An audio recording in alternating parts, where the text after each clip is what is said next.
And there's also that level of transparency, like you said earlier, that if it's on the ledger, it's always going to be on the ledger.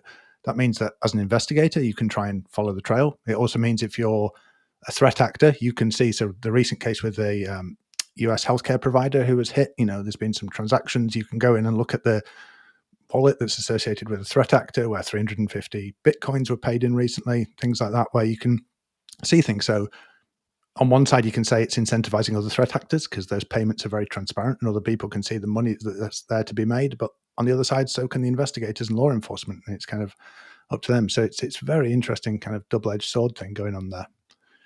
Yeah, I remember when I was working at Rogers Communications, there were a number of investigations where employees were stealing money and they would transfer it to Royal Bank of Canada, to an account at Royal Bank of Canada. And we would work with lawyers to get subpoenas and demand the records for the bank.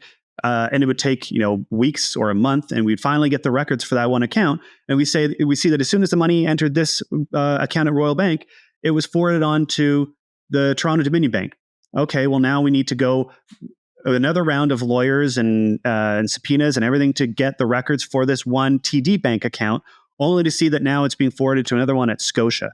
And these opaque ledgers would stymie investigation after investigation. Meanwhile, these criminals are doing God knows what with their ill-gotten gains. But on these public blockchains, anyone, an armchair investigator or a professional investigator, can see it went from here to here, then it went from there to there, and then, it looks like they sold it from Bitcoin and they purchased Ether with it. Okay, well, now this Ether is there. Where did that Ether go? And you can follow it all the way, and then and now they're trying to cash it out at Coinbase. Coinbase is where is where they are now. Like the speed of these investigations is light years ahead of what we used to be able to do with banks.